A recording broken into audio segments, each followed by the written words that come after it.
Story and character development have always been hallmarks of LucasArts. It's one of the things that we really have been focused on since the inception of the company.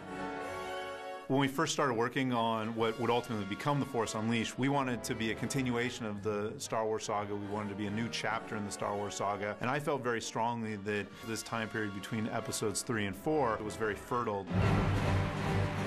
You've got the Emperor putting all of his plots in motion. Do what must be done. We've got Vader hunting down the last of the Jedi. We've got questions like, what are Princess Leia and Bail Organa doing during this time period? We got the Death Star being built. So all of those things kind of came together in our minds as we started working on the story.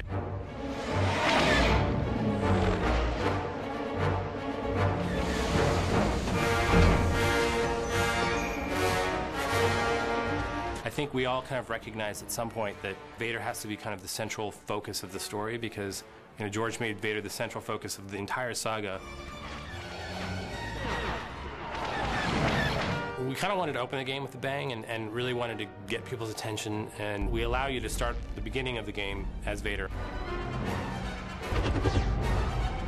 So the first thing that happens when the player picks up the control is Darth Vader arriving on Kashyyyk because he knows that there is a Jedi that the Wookiees are hiding.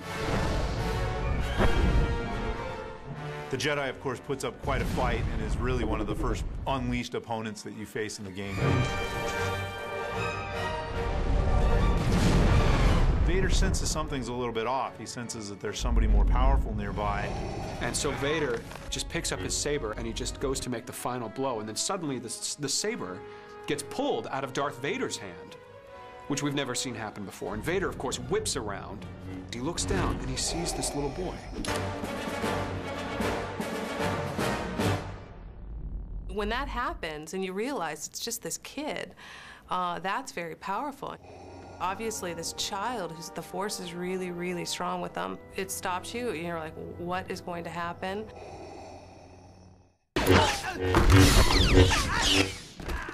In that moment, Vader realizes that I can use this boy. He's really powerful. Come with me.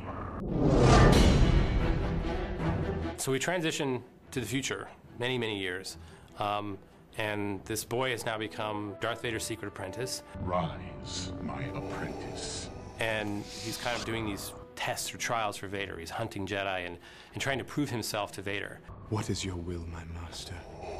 And so you playing Darth Vader's secret apprentice, that's where the story really takes off. The first mission that you undertake as Darth Vader's secret apprentice is to hunt down one of the last of the Jedi. He gets sent to a TIE fighter construction facility that's been taken over by a general named General Rom Koda. Vader tells him the Emperor can't ever know about you, so you need to kill everyone aboard. Kill Koda's men, but if you run into a stormtrooper, you kill them as well. And that's because you're Darth Vader's secret apprentice, and he really wants to drive that home.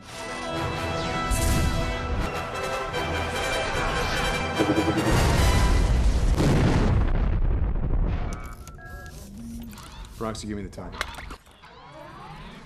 The crew aboard the Rogue Shadow is very reminiscent to the original Star Wars: A New Hope, where you had Luke and Leia and Han and Chewie and R2 and 3PO, and they were all aboard this Millennium Falcon. Well, in a similar way, the Rogue Shadow is kind of the dark side Sith version of that. But of course, that dark side energy isn't sustainable, that eventually this family sort of bonds together and there's a kinship that happens there. Am I going to see you again? Probably not, no. Obviously, this time period also includes the birth of the Rebellion, this ragtag group of freedom fighters that will ultimately oppose the Emperor and Darth Vader in Episode 4. This scene is such an important part of the Star Wars canon. This is the start of the whole alliance, the whole changing of the guard, the whole shifting in rebellion. We have a really well-rounded story, and you know, it's not very predictable at times. There's a lot of surprises. You may think you're going down one way, and you'll find yourself in another. And I think the character development and the choices that you make in the dark and light side will come across not only through the story, but the actions that you may take.